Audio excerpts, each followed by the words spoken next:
Hello! This is the final Atlas Mooncast. We'll find Marissa. And then we're talking about endings and changes and stuff like that.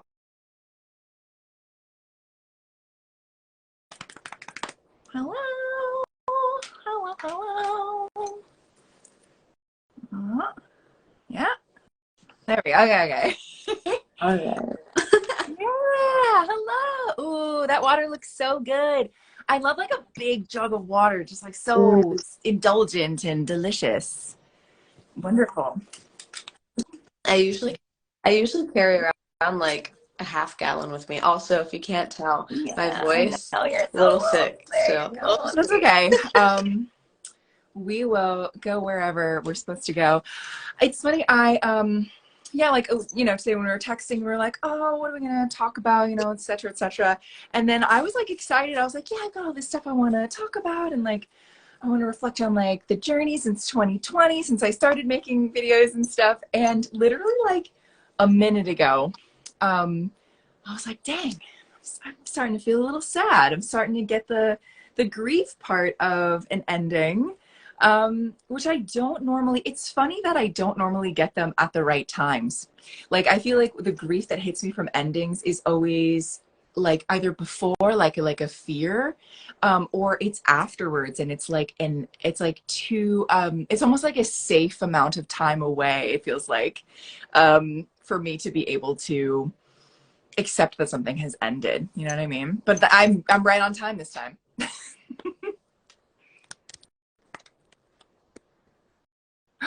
Oh my god, we lost Mooney.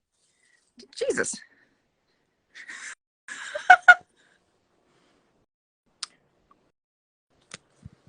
Oh, we might have to. Okay, can you see Oh, me? it's funny because I could see you the whole time. Could you hear me? I my, yeah, my entire footage Oh, cut out, and it made me a viewer, and then it showed me the past like minute that I was on there, like it that's was very trippy. replaying. It was You know what's really funny is we trippy. also have this. It's a new moon in Pisces tonight, and Pisces is like the end of the zodiac, and it's also like very going into like the astral realms and stuff because it's the end. We start as the baby, we start as Aries, and then we go off into like, yeah. So you're probably just on some kind of energy vibe there.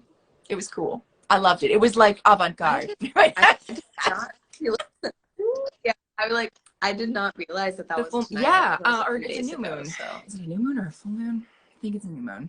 Yeah. Um, new. and it's funny because a new moon is like the beginning of something.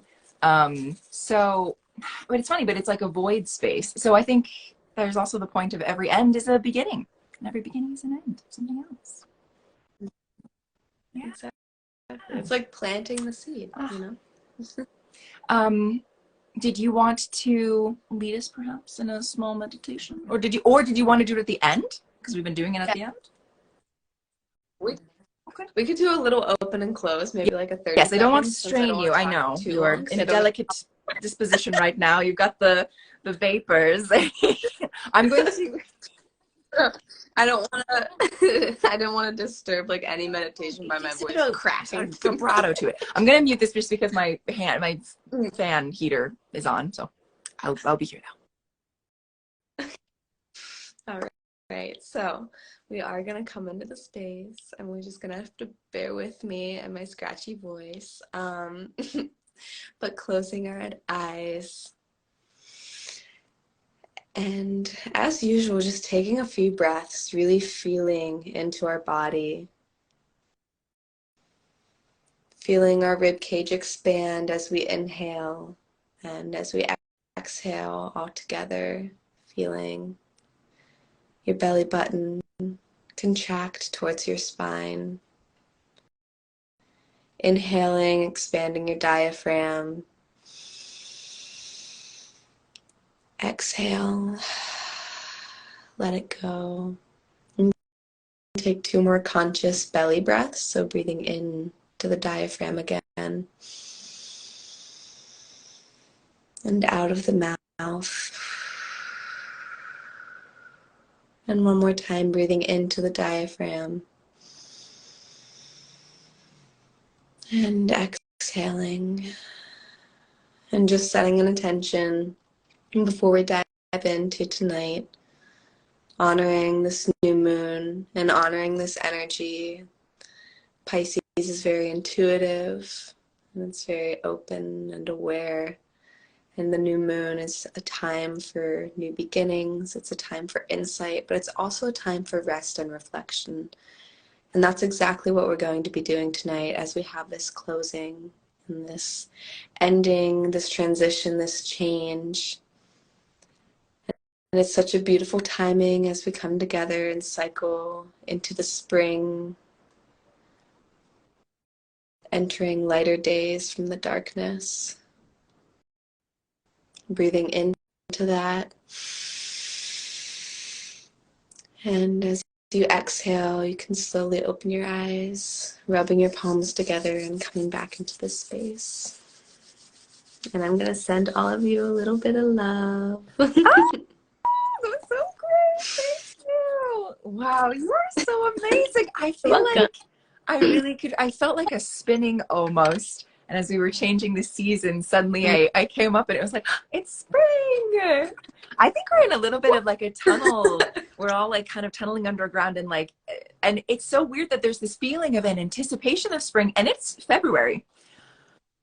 I know that there's all this astrological stuff about like March is going to be amazing, but like I just cannot stop thinking about March. It's almost like I keep forgetting we're not there already. You know what I mean? Like spring's going to be so dope, and I don't even know why, and I don't even know what it's for, or like, but I just feel like this really expansive time is coming.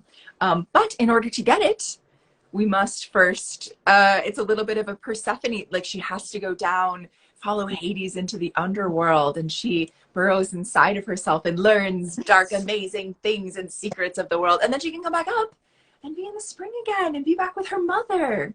And yeah, but we need to end things in order to come back again. So. Exactly. Yeah. So what are you, I know you're resting, but I'll ask you, what do you feel right now is the thing that this new moon is like gently putting into a river and you're watching it sail away a little bit? Obviously we're taking well, this is interesting. It's like a hiatus, but also I feel like I love the idea too of it being like one never knows when one leaves something or anything, and I think that's part of really appreciating grief and change is being like, what if this is the last time, and to really be like, wow. So other than that, what is it that you feel that you are appreciating as it maybe drifts that out, or maybe whatever, however it goes out of your life? That is so beautiful. I think for me, a lot of it is working towards that presence and really letting go of holding on so tightly to something that is ideal. I live so far into the future, and it's crazy that you mentioned about March because I'm also stuck in this mindset. I know! It's March! What am I planning for? And it's like, I keep saying, like, I was just talking to John, and I was like, if we can just make it to March, I know we're going to be fine. What is going to happen in March? I think some great stuff, though. About it. But I think, yes, and a lot of it has to do with, like, this time, like, this week specifically, these seeds that we're planting and what we're letting go of, because I was doing some reflection, and I was being really hard on myself for one of the courses that I had been in. It's been a month since it's been over. I thought it's been like a week or two. And we had a monthly check-in, which I ended up missing because I was sick. But the thing is, it's like the question that we were asked was like, you know, where are we in this 30, 60, 90-day plan? And I was like, I haven't done anything. Like, I feel awful. I haven't done reflections. I'm not working on my vision. And then I thought about it as I went to connect with them and give them a little debrief of like what's been going on. I was like, actually, there's been a decent amount that is shifting, but not necessarily happening quite yet. But it is almost like a plan working towards that. And that 60 marker for me is going to be mid-March. And what that marker is going to be is I will have my health coaching certification, and I also just this week, tomorrow, I'm going to be put onto a schedule. I'm finishing the paperwork to be a yoga instructor at a local fitness center. So I'm super excited about that. But like that'll be a few days before March that I'll probably actually be getting into my schedule. So like right around March. So it's kind of crazy. And I also saw one of my friends, Deepti from my yoga class, said that she's also excited about March. So everybody's excited about March. But yeah, really working towards that. And for me, letting go, holding on so tightly to some vision as opposed to like this vision, because I can't really have the visions that are going to happen without being able to be present. And I notice how much gratitude I have for where I am when I just sit, because I don't sit. Like I can't sit still. I can't just disengage and be in an environment. So like whenever I just sit in a room, even just like my art room, I look at my tapestry or I look at a plant, I'm like, there's so much to look at in just this little room, and I am so grateful for all of it. So really honing in on that Oh presence my is something that's going to be huge for me. yes, like I am so excited. And may I just say, so proud of you. Like it has been such an honor, like watching everything that you've gone through. We've only been doing this since December, right? And I think it's like, all right, I gotta put this cat down. Hold on. She's gonna, anyway, all right. She's gonna walk over and scratch. Are you good for now? Okay. Like we just started in December, but I think we really needed each other. We needed to like mirror each other in this and be a support, and also just be like, hey, we can put stuff out there and we can have conversations and like and really have a project that we were both working on. And it's just been so wonderful. And I feel like too, when Shannon met us, like met me because she already knew you, like the fact that she was like, huh. There's something here. And like there was another person, I put a clip of us on TikTok, and one of my like TikTok spiritual friends commented and was like, you guys are like the same. They were like, you're like the same person in different fonts. And I was like, I was like, I know. I think it's the Leo placements. And they were like, yeah, you're both definitely Lyran. And I was like, I think it might be how we know each other. So, it's great. It is like crazy though. Like, so to have, it's so wonderful to like see oneself in another person and to be like, I love that. It's like loving you and seeing all of your stuff. It's like we mirror each other like the same love. It's like seeing that, like seeing myself in you and being like, that's what it's like. Like I love that. Like like that's what we have, you know, like, and it's just so wonderful to and like especially I'm thinking about your the when you were like, ta-da, I've got blue hair, and it was like she has arrived. Like, here's Marissa. Just so wonderful to watch everything. And like, yeah, and you'd already gone on this journey. Like when we really started chatting again, I think it was, yeah, like I think in November or something. And like we had both just like come up from like massive transformational journeys that we'd already gone on, like on our own and had.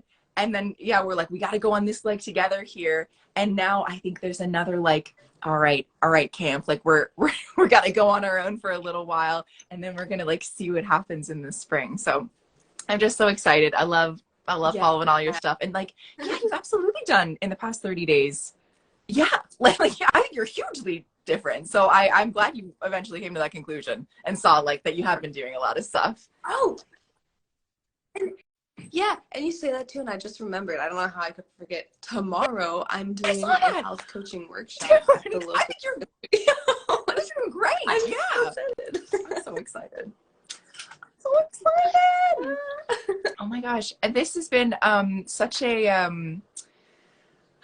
like, don't you feel like too sometimes things like, so if we had like kept going, say for instance, so the real reason that we're thinking of Brenda, this is the final episode of the first season, is because I decided that I wanted to be off social media for Lent.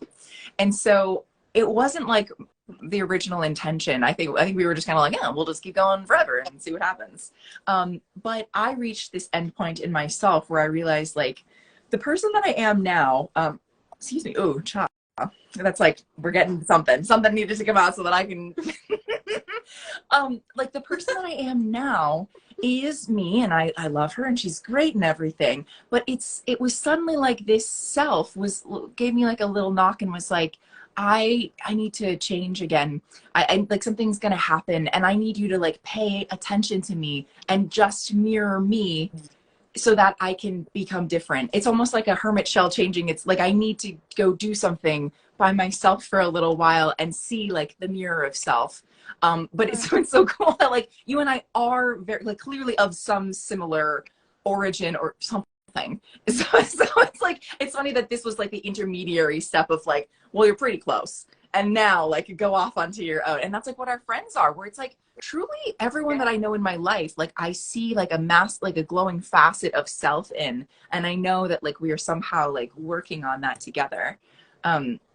Which I love. And so it's kind of like if it wasn't going to end though, so say, yeah, we just keep going with things. Sometimes things need to end in order for them to be precious, in order for them to be like wrapped up and what it was, because inevitably change does happen. And so it's not always end, it's like change. And so it's maybe the same people involved in something, or it's maybe whatever, but it's almost completely unrecognizable if it is attempted to be recreated, because it's like, well, that was a different time and that was a different, so like, you know, coming like talking to you in April will be it will be like we will be different because of what it is that we had to go and who we had to go and become, like real quick, and then you know that like I'm so excited about that. I've recently been trying to embrace endings and change, and that's really come through a mentorship with these like death goddesses. I think that it's really interesting that there's a lot of feminine presence in the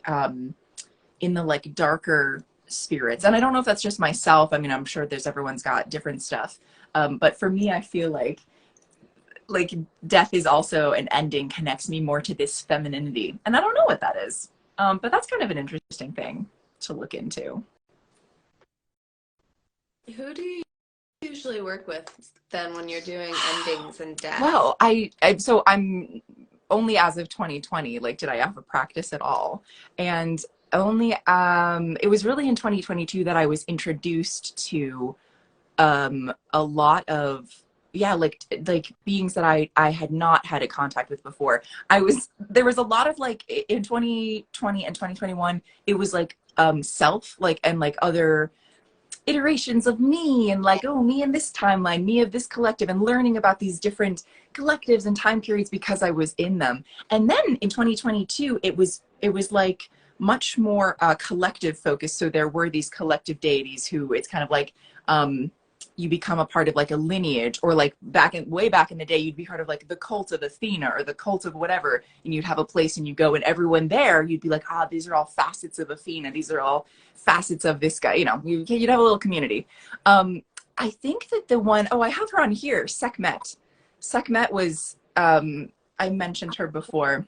She in particular, I feel very connected to, because I'm really connected to like Ra and Apollo. And so I have a little bit of an like Oracle of Delphi sort of complex, Cassandra complex about me. But Sekhmet is like effectively the most like unapologetic Oracle of Delphi, Cassandra. She is like a student of Apollo. Ra creates her specifically to create chaos on the land, and only Ra can stop her eventually. So like I love like how girl power, right? Like she's very much like, I just have to do whatever I'm gonna do here. Like Ra created me for one purpose, Apollo created me for one purpose, and I will do this purpose until Ra, Apollo, God himself comes down to take me. And that's been like a really intense energy. But additionally, there's also been Hecate, who I think is, I mean, every woman is like, you go through, eventually she's gonna find you. And this is truly about womanhood. Like, this is why she's so badass, because it's about seeing yourself in her and seeing the maiden, the mother, and the crone, and realizing the inevitability of this. And that as a woman, even to accept your own, I think too, because there's this currency of like beauty and youth, to accept that you're the most powerful you will be is when you are the crone. And it's when you have almost like completely rejected the world of men and the world of material things and the world, and like you're just like this absolutely potentially terrifying old lady, you know, just like cannot be effed with. And but that's like a real woman, you know. Yes, yes. It's the word that I have come to find that's used in a lot of the texts that I read that do describe like the maiden mother is like Just wild. like wildness. The wild I feel woman. the close, like honestly, it's funny that you say that because like I have not been able to rein it back in. Like I've not. And I think that this is only going to continue. This is why I need to be alone for a little while and like work on my practice, because there truly is like a primitive thing that happens like when you're awakening. It's really not for public consumption. It's really like the most harrowing shit you've ever done in your life. And you're just like unpacking things. And like once Hecate entered my life, probably actually it was like in June. No, sorry, that was second. That was like in June. And then I think like maybe like August, September. It must have been September. That was when it was like, hey, are you ready for spooky season? Like, get ready. And it was like, ever since then, I've just been like unbridled. And it really reached this like fervor, I think, in like right around the new year, and then into, so in January, I just like cannot, once I renamed myself, once I felt I'd been renamed, it was like that level was there. And I just have not been able to connect with people in like a masked way, in the way that I used to be able to. And I also, and which is scary because it like gives me away a little bit. When people are talking to me, they'll immediately be like, well, something's going on here. And I'm like, shit, I didn't really want to like have this whole, I just wanted to say hi, don't worry about it. Like what, I feel like I'm the witch in the village, you know, like eventually like Hecate will kind of like highlight you as like your village witch. Like you can't really miss someone who's like that. And I don't even think it's what I look like. I think I just have this like, I think when you're stewing in weird esoteric thoughts all the time, like your aura just becomes weird and esoteric to people. And they're just kind of like, I don't know if I'm, because death really scares people. Death is so scary. And because I'm working actively to make death a friend, that makes me not like those, my interests and other people's interests are just not aligning in the way that they used to, because they're all trying to live. And I'm like, how can I have a good death? Yeah. So, okay, wait.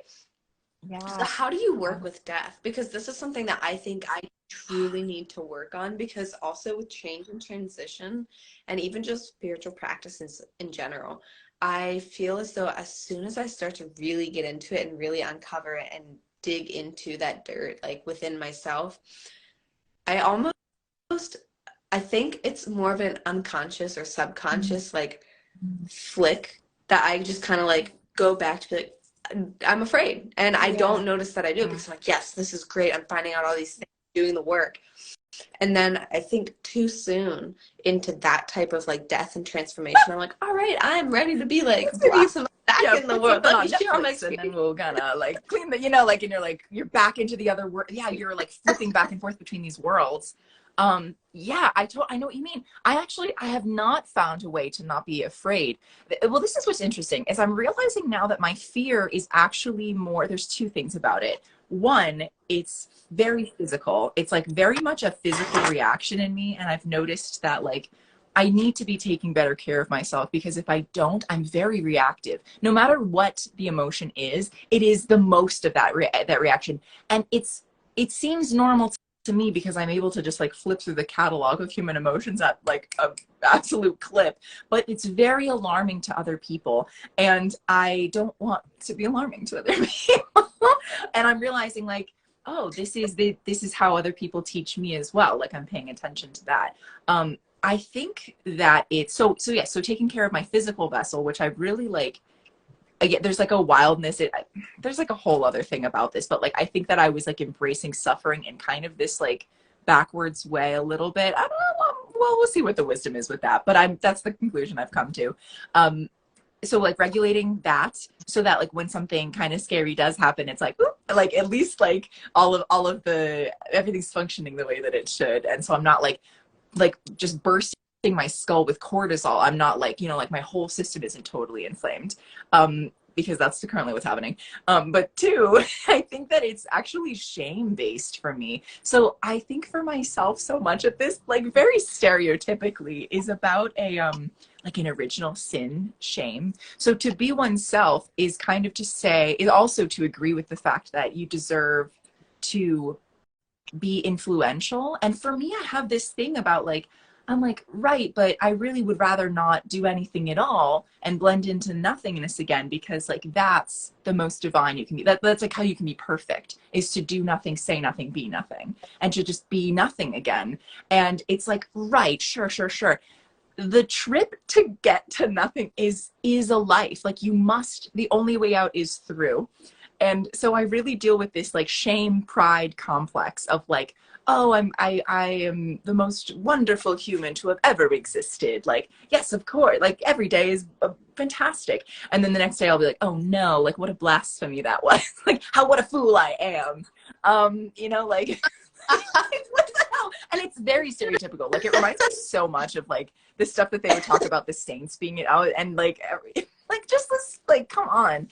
So I think that it's about I think for myself, like the only way to negate this shame pride thing is to accept stillness and to like lean more into the nothingness thing. Because like literally nothing. One time, oh my God. All right, so so I have this like prayer bush outside. And I love calling it like that because like truly that was unhinged when I was like called to make this thing. It was like raining, and like one of my primary deities was like, I need you to find a spot where you can just sit and pray to me, and it is right there. Go right now. And like I like this is like a classic thing like early on in your, oh my God, it was just like such an early days spiritual awakening thing to do. And I like went and I got these clippers and I just like clipped a hole in this bush in my backyard and like made a little nest in it. So I was out there the other day, and this was like actually maybe a couple of weeks ago, and I was just like blah blah blah, and this is happening and this is happening and it's all out of control and I don't know what to do and how could this have happened. And I was like spiraling into this hysteria. And then there was this voice in my head that was literally like, shut up, shut up, shut up. And it was like this scolding. It was like, shut up, sit there and shut up. And I was just like, and I sat and I was like totally silent, and I was like, oh my God, I forgot again. I forgot. I was being too human, like too out there, too like, I gotta control this, I gotta do all this stuff. And like, like spirit was like, no, the reason you're upset is because you keep thinking that. Like, just be nothing again. Just blend back into the wall as like a little, like be a painting that goes back into its frame at the end of the night. Like, just go back to being nothing. And that's so in a way, death winds up becoming this comfort where it's like, well, you can do anything and you can be empowered because you know that life will end. So it's like, well, that's gonna end at some point. So like, I might as well do something crazy with it. I might as well like, like awaken to the dream within the dream while I'm doing it. Like I think that's the craziest thing you can do while you're alive. So okay, so how does that play into hedonism? I am so glad you asked. You know what I'm saying? It's like, like you're gonna die one day. Enjoy it. Do what you please. I was just thinking about the wisdom of Fat Tuesday. So, because Lent starts on Wednesday, and it's Ash Wednesday. But Tuesday is Fat Tuesday, which is also Mardi Gras, and it's like known for being, and there's Mardi Gras all over the place. And even if they don't call it Mardi Gras, it's like some other kind of festival or something. And I had never put it together before this year that I was like, oh, hedonism directly correlates to this sacrifice. Like there, of course there is like, you would do that beforehand. I just loved the fact that like this like absolutely debaucherous day is in direct contact with what is meant to be like the first holy day. I think that it's necessary. You know what's interesting for myself? When I was very young, the first, I'd say it was probably like this second or third psychic thing that ever happened to me. excuse me. Okay, we know it's gonna be a good one. So, I actually was visited by uh St. Francis, and this was bananas. To this day, it was like so in 2020, I was just like totally open, and I had the craziest things happen to me. Since then, I've become a little bit more grounded, and so they don't happen as much as they did, and thank God, because I could not have sustained that. But when I'm thinking about this, when I talked to St. Francis, that it was on like 2020 level of just like it was like it like really happened. That was so real. It was so it was crazy, and it was like this statue came to life. There's a whole other story about it. I'm gonna write about it eventually. But basically one of his lessons is the fact that like he had to go through being like kind of a debaucherous lecher. He was like not a good dude, and then he had this awakening, and I was like, oh, all right, I get it, I like this now. And I think that we are it's necessary to go through being like really alive. I love how like deviled is lived backwards. Like I think you must really become the devil. You must have completely lived in order to choose to become God, because that's the only way you'll know what your options are. So that's the beat I'm at. Like that's yeah. But the only reason I think of that now is because I feel like I got you.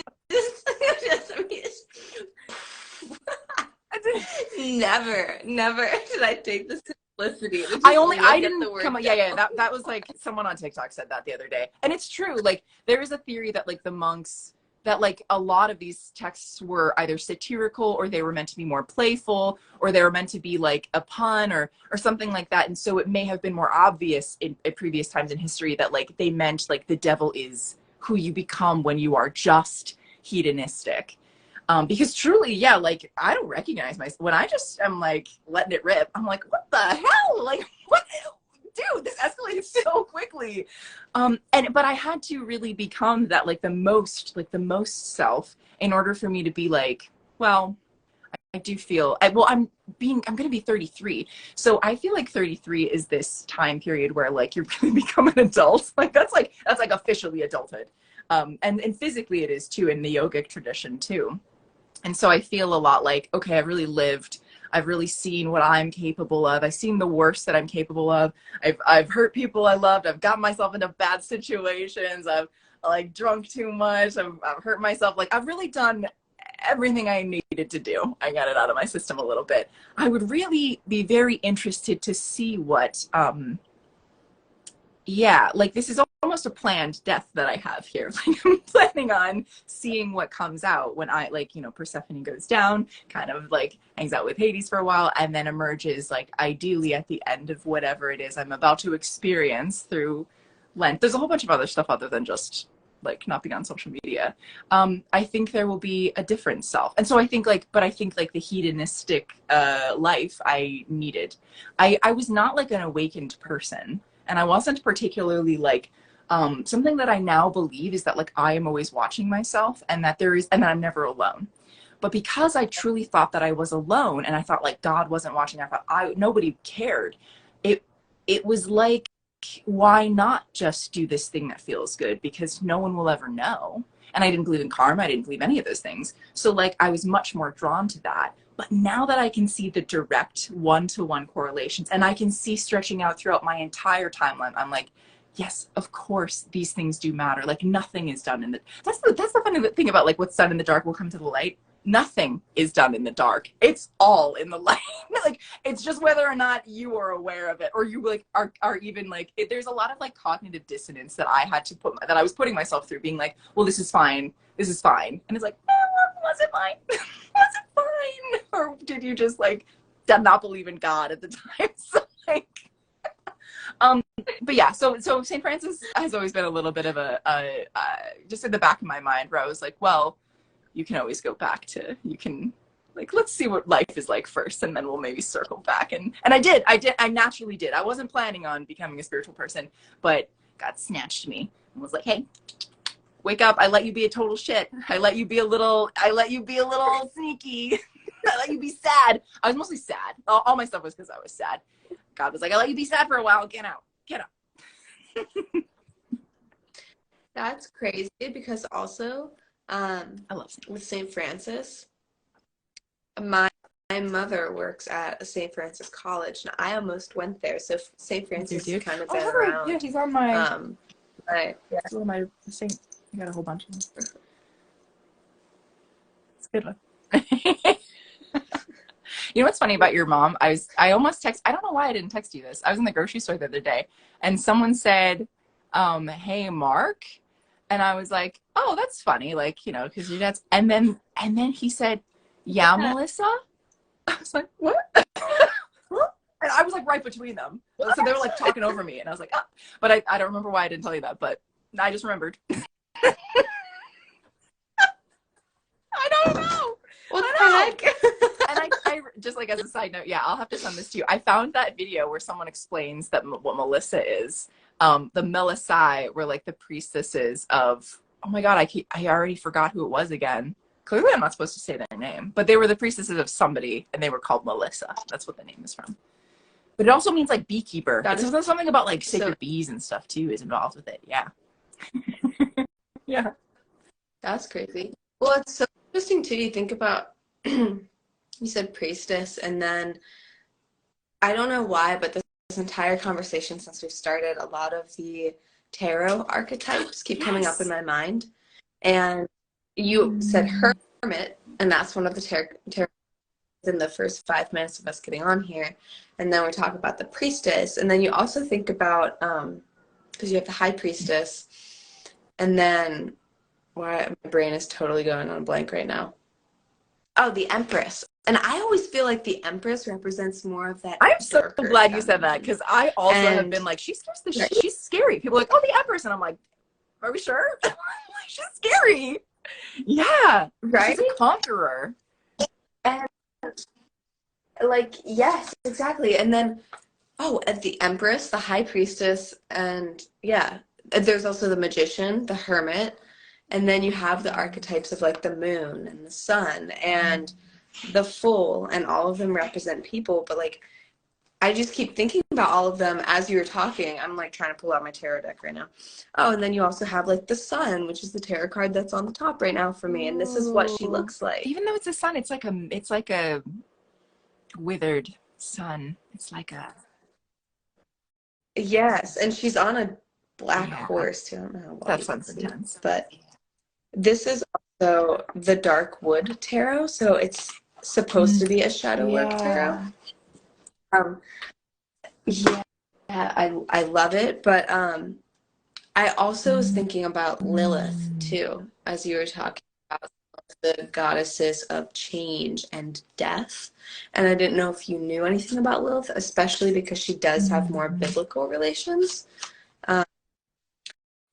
And also that can tie into the stories of Mary Magdalene and the Virgin Mary, because although she's not necessarily viewed as a figure of death and transition, I think that she can be worked with in those times for sure, because there's so much contradiction on her actual story. And I have a book that was recommended to me about Mary Magdalene, and it's kind of just like her story, and it talks about, I think I may have mentioned it before, it relates it back to the Egyptian tale with Isis and Osiris I'm and actually Seth. very interested and so, too. I want to be reading more, so we'll talk afterwards. Well, actually, what's the name? Do you know what the name of it is?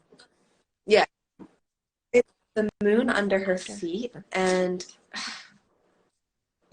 yeah, and the author, it's Krista or Krista. I'd have to look it up. It begins with a C or a K. Already the author, author, but title. That is very interesting. I don't know much about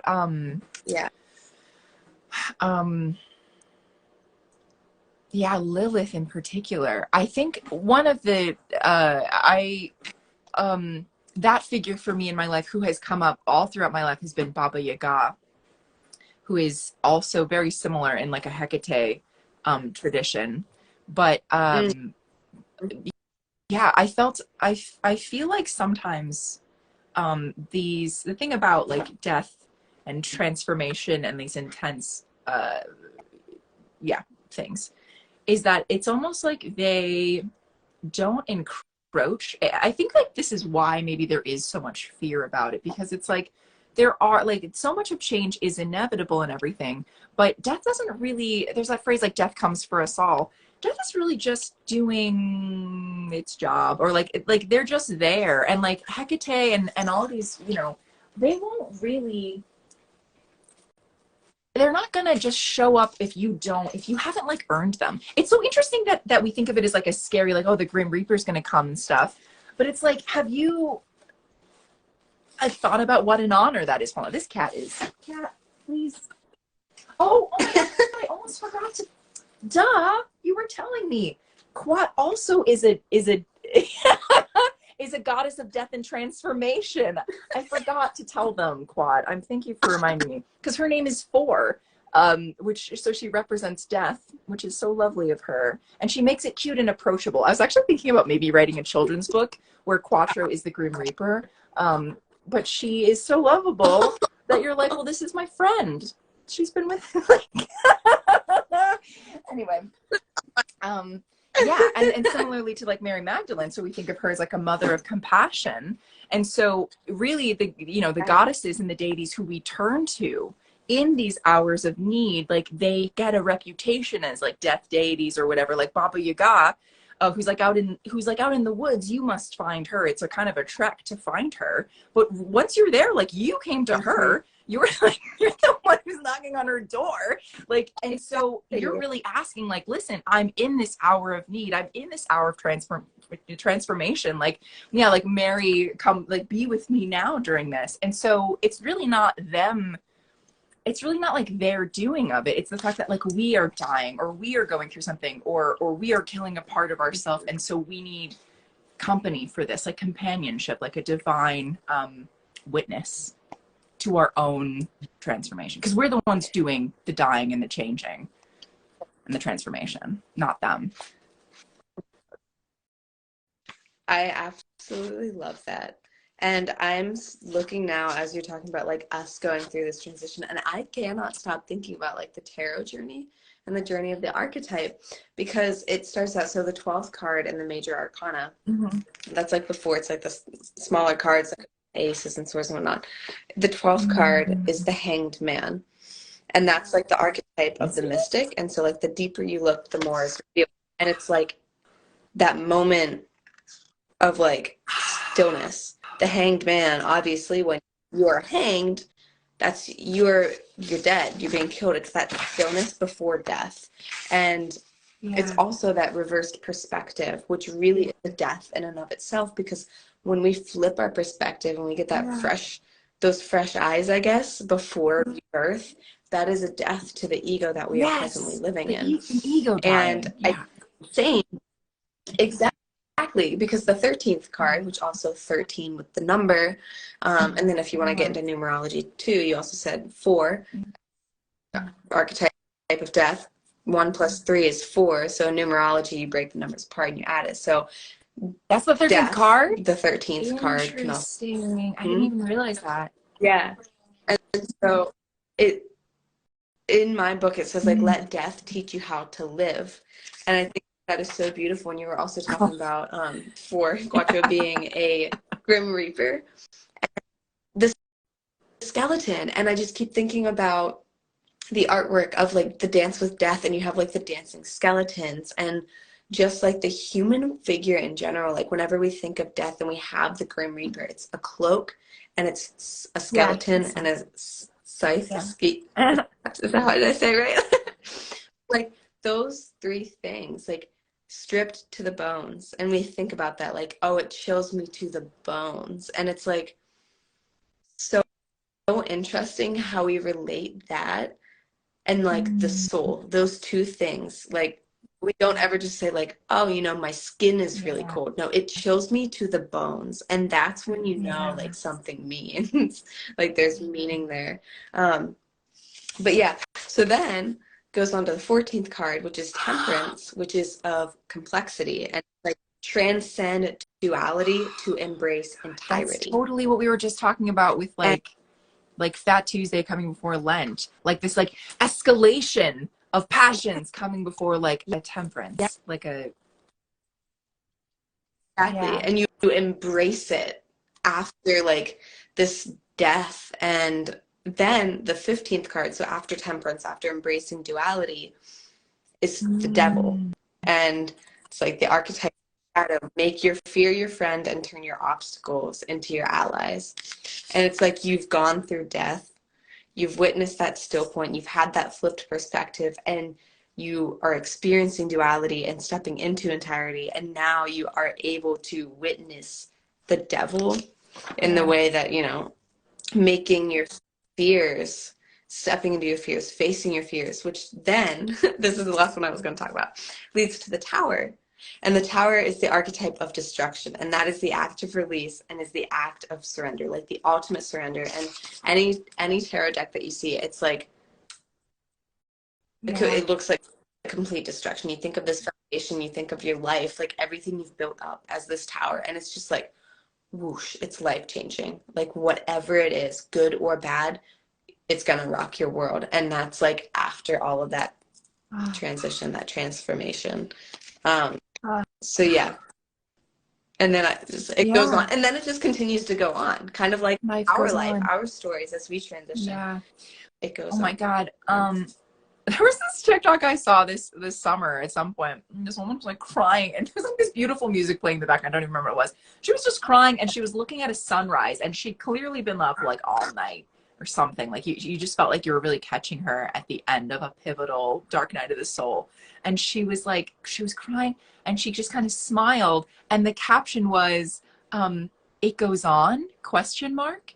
I was like, oh my, and Oh, it's so funny that like I see like hundreds of TikToks, right? And like I think about that every once in a while. That was such a profound moment, and everyone's been there, where you think that your world has totally ended, and it just keeps going. Like you don't die, and nobody else even really, it doesn't affect them. Like just life goes on is absolutely unbelievable. mm-hmm. And even sometimes in these moments where we wish there was a true definitive ending, like we wish for this nothingness again, we really like long for death sometimes, and we pray to death, and like death is a comfort in that way, where it's like, yes, well, someday we'll be together again, someday you'll be nothing, but like I need you to just hang tight. Just sit through this. Yeah. If you sit through, you'll get through, and like it will change again. It's crazy that that tower moment comes at the end of like, so like you build up all of this stuff, and then you meet death and the devil, and you think that you are really it. Like you think you're onto something. You think you're like a cosmic witch. You think like I know the secrets. I'm on the journey. Like I'm in the Tao. And then there's like tower. Yeah, it's all It's happening. all And then happening. the tower moment just lays you on your ass. And it's like, I thought you wanted to be nothing. I Yes. thought you wanted to know truth. I've given you these things. And you're like, damn it. Like, this is what I was asking for. Like, I Yeah. wanted the non attachment. I wanted to know. That's kind of like a Pisces energy, where it's like, yeah, you start out and you're like victorious. You are Aries. And then, like, by the end of it, you're just like, you're a part of death. Like, you're just really longing for, you're curious about a true end. And I think like the closer that you get to that, the more amorphous it becomes. And it's almost like you're then able to live, because you're like, oh, there is no death. Like there is no end. And so like, what possibility? Like, I can do anything now. Exactly. And you're like reading the rest of the archetype right off too, because it's like, so what after? What after this chaos and the destruction? And then so it goes into the star, and the stars of healing and aligning with your And it's natural also, essence. think It's of about like that. that That's reflection. A above. star is That's like born. a heavenly thing. Like then Exactly. you're in heaven after this tower. Well, and then they also say, I mean, I think we've mentioned the saying in one of our past Mm. episodes of like we are made of stardust. And then there's the phrase of like a star is born, like those kinds of things, the North Star. It's like we follow those things, it's guiding us, the constellations, and making maps of, like in astronomy it's like, and then astrology, it's like the maps of who we are. It's like realigning with that natural essence and like healing. through all of that and that ancient wisdom too, because they've always been there. The And stars they have did it always a been million there. times. So Like I birth, death, think that doing it again. All right, whatever. What do you mean you're the exactly, first one to yeah, do it? Like, like it's all just energy, that feels so and we're Phoenix moving it. like. I think there is a little bit of a like when you find out that the human being is a phoenix. I really think like of all the mythological creatures, like the phoenix is the most human. Like that is exactly what we do all the time. We're constantly like dying, being reborn, dying, Mhm. and like in this like very dramatic way too. And like the tears are healing and like they're everything about phoenix mythology. I'm like, this is the human spirit. Like this is the human condition. But it truly also then brings into like, you know, I think there is sometimes, you know, people talk about the fixation that we have culturally on vampires for whatever reason. I wonder if a part of it is because like secretly when you get too close to all of this, you do find out like we are these, I mean, if you want it to be this way, we are like cursed immortal beings.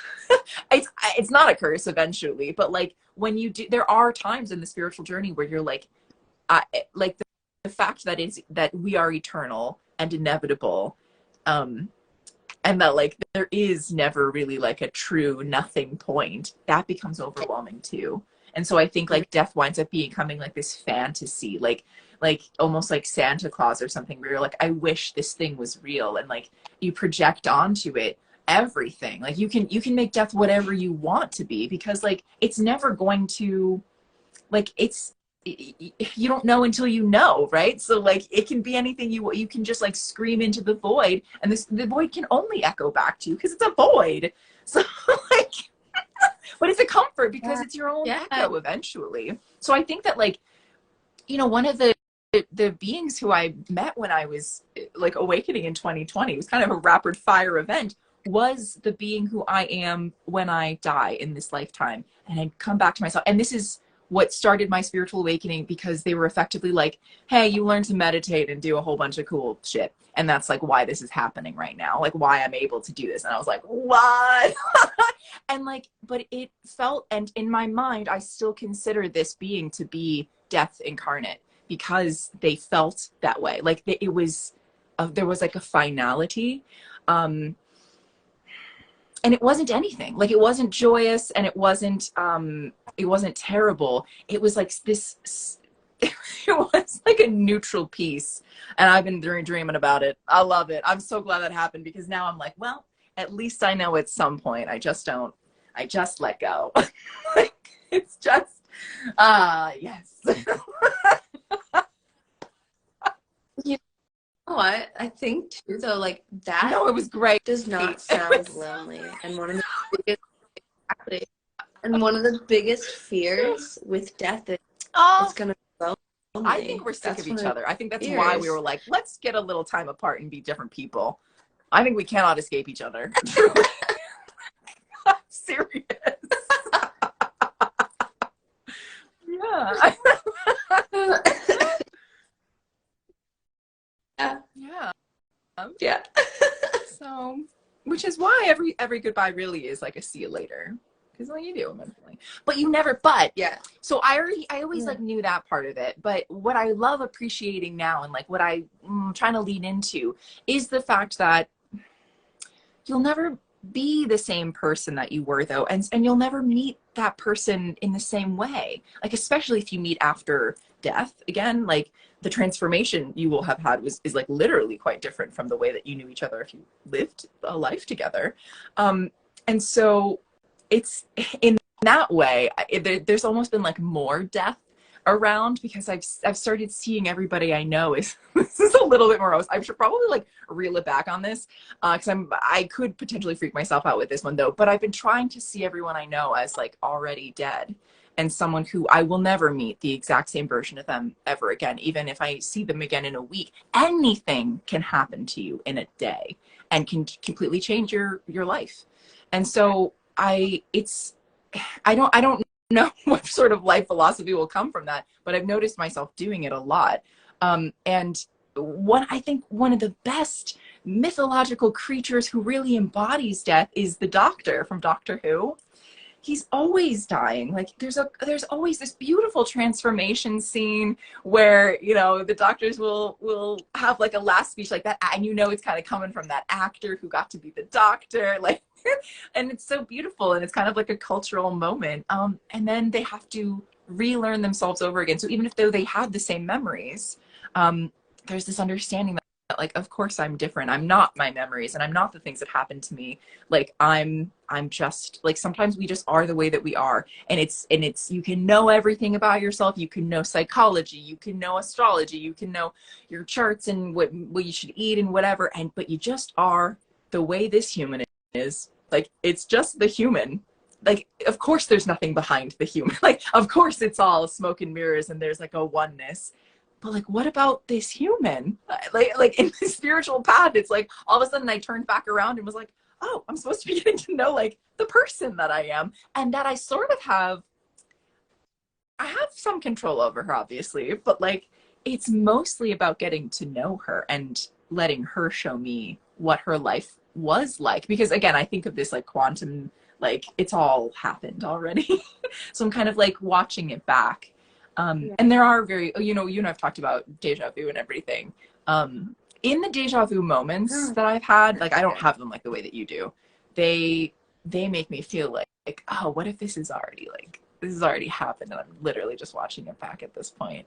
So I think there is a freedom in like thinking that you're already dead. What's the like memento mori, remember you will die. But I like to think of it as memento mori, remember you're dead. Like, remember it's already over. So just enjoy it, because it's already happened. So just watch it, because it was good. It was apparently good enough that you wanted to watch it over again. So.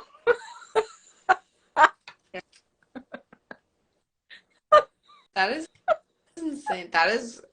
I feel like I can't have a normal conversation with anybody anymore, though. I will say there is a risk for doing this, though. Like, this is such a societal risk for me. Like, this is why I could not have done this at any other point in my life, because it's not like I do feel like I have a genuine love for people in a way I never did before, because of this feeling of like, this is so precious. Like, I'm so excited. Like, God has brought this person to me in this very moment, right?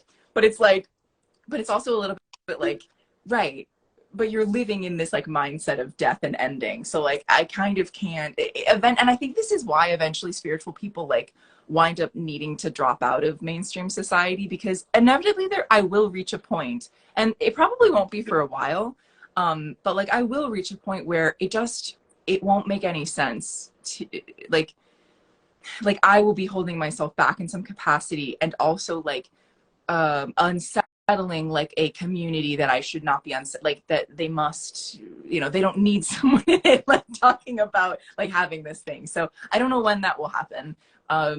It'll happen at the right time, of course, but like I do feel better in it. I feel like the more that I connect with death, the easier life winds up being, because that's what we're all afraid of. Like, if you're afraid of it ending, and then it's just going to end like as a, I don't know, you won't be prepared for it at all. How are you supposed to be prepared for it if you didn't think about it? Yeah, and it seems like the things we're most afraid of end up happening anyway, and that's what we need the most. Yeah, there is I don't remember what her name is, but there is a sort of, she's considered to be kind of a scary deity, where she was in life a beautiful woman and she was disfigured in some way, and I don't remember how, but she becomes like a prophet after this disfigurement, and her essence will essentially teach you about like the grotesque and the wild, and again is like one of these like feminine death goddesses. But yeah, that it's like, lean into it, like embrace it, walk directly towards it, and accept that there is so much more, and that like potentially even the beauty of life holds us back, which is like a wild concept, because we work our whole lives like worshiping like beauty and youth and like happiness and fulfillment, and it's like, what if spirits, like what if that's like half of spirit, but like what about the other half, and like how necessary they are together.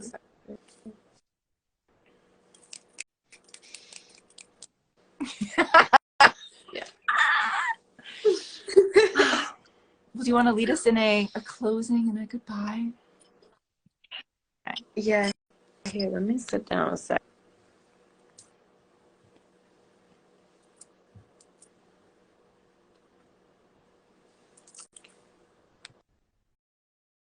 All right. Yeah, I'll do a quick little goodbye. All right, so just getting comfy again. And maybe shaking out the shoulders a little bit. Release some of that energy. Then placing your palms either on your knees or over your belly to feel your breath. Once again, breathing into your stomach and breathing out. And just for this moment, here for the next minute or so, take this silence to journey inward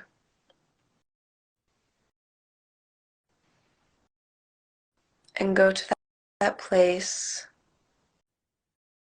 of darkness within you, that deepest part of your soul, of your mind, where your emotions and your thoughts dwell, where those parts of yourself that you hide or that you push away, that you push down, push back.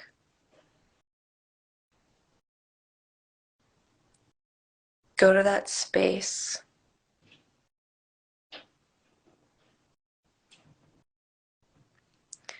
and feel its vastness. Swim in that darkness, in that void. And know that here you do not have to give a name to these emotions or to these thoughts or to these memories. You just have to simply let them be.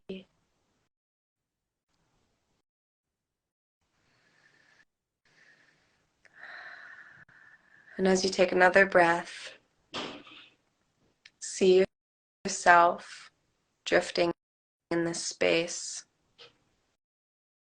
as a star.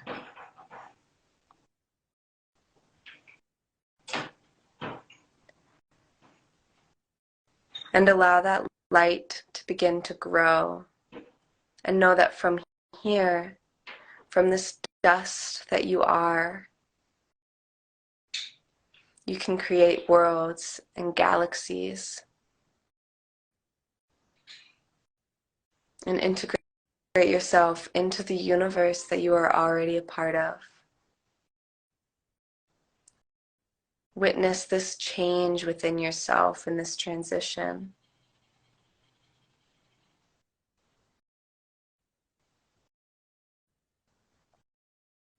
Here in this space, you'll find death, you'll find rebirth, you'll find reflection, you'll find duality, you'll find synergy.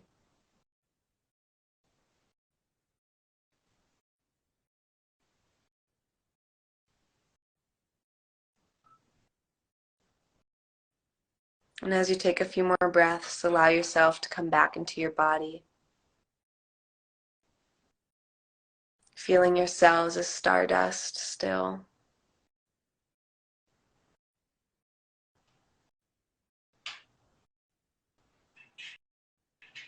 Feeling the space around you, feeling the floor or the chair beneath you. Feeling your knees or your belly beneath your hands. The warmth of your body, the energy.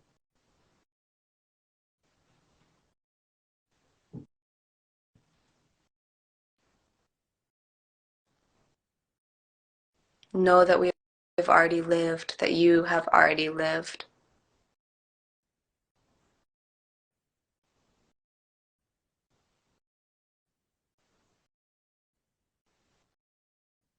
That yes, you are alive, but you have also already died.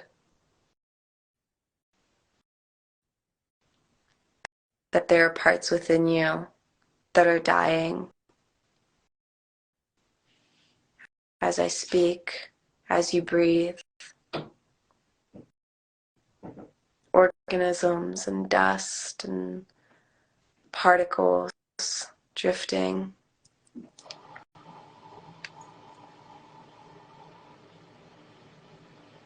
And taking another breath as you really hone in on this.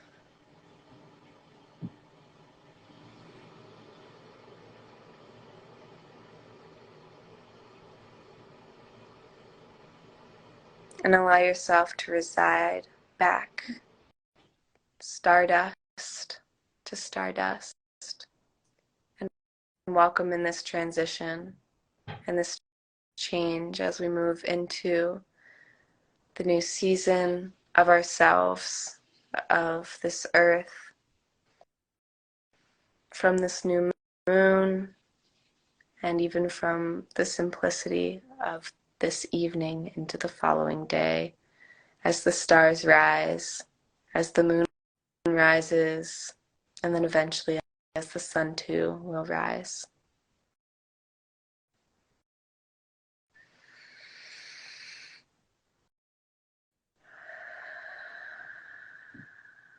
And as we did at the beginning, you can rub your hands together,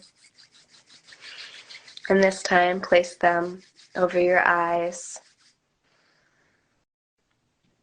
where you can now open them into this darkness and this tingling energy. Breathing in and smiling as you exhale and release your hands.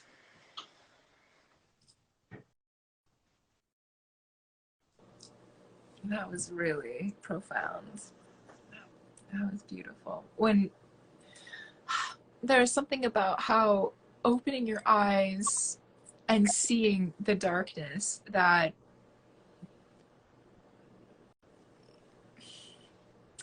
the darkness is worth seeing too.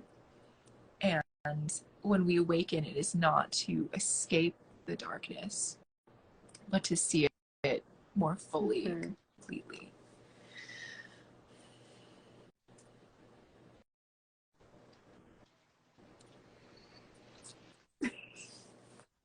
Because, like, whenever I think about that, like this void, or you go into a cave and it's pitch black, you can't even see your hand in front of you. There's something about this concept of witnessing with your eyes or just being in that space that makes it real, and it makes it known, and it makes it precious.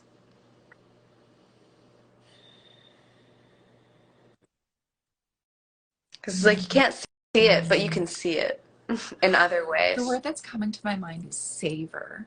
Savoring it. Yes. I think I wonder too, because we were talking a little bit about hedonism, and I think hedonism and like the darkness kind of get correlated to each other. I wonder if like savoring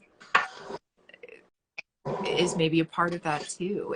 We think too about like, yeah, like if a human is the devil, gets this lived experience, the devil experience, how precious that is too, and that our view of perfection is to be something we're not. Like, what? No. Like, we're a yeah, preciously flawed human, and savoring, and how curious it is that things are not perfect. What's that all about, right? Like, I love that word, savor and precious. I love those. Savor preciousness. This is exactly along the themes that I hope to take myself, or hope to find along this path of yeah, like a hermitude really is an embracing of the darkness and embracing the quietness within, and even the screaming within, like just however the darkness is resonating back, accepting that it's exactly as it must be. There's a necessity and divinity to it. And that's what's so difficult about accepting the divine, is that it hurts. Like, sometimes the hurt is the point.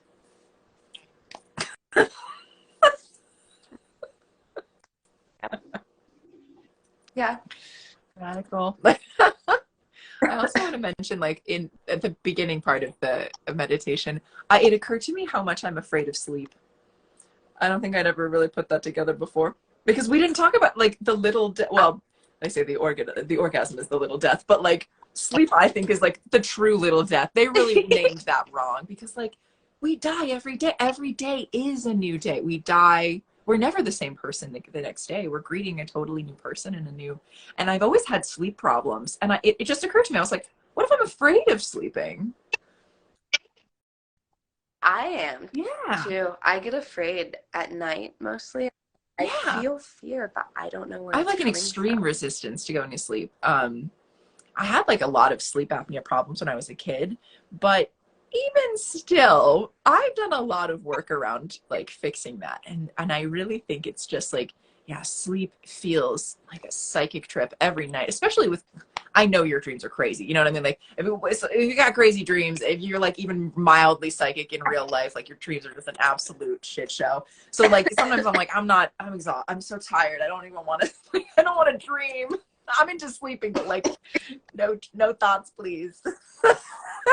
I don't want to wake Yeah, up in the other yeah, yeah. world. God, I just got out of this one. Exactly. Like, if I step through this portal tonight, Yeah. am I going to And be the answer able is to no. step back? That's another thing is like the passage of time. Yeah, it's like this inevitable, I don't know. I could keep talking to you about this. So, but but we'll wrap it up. It's 9/11. It's a perfect time to wrap it up. 9/11 here. You're are you in a different time zone? West Virginia? Same time zone. Okay. Yeah, okay. I knew that. Time is anyway. We're here now is the point. All right, cool.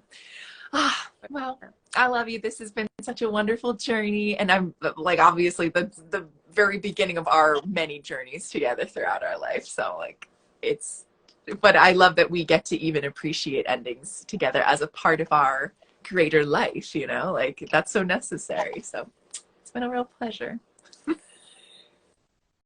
Yeah. Thank you so much for this and everyone else too. Like I feel so Okay. grateful for this. Okay. So grateful. Good night. Good Good night. night. Good night, everyone.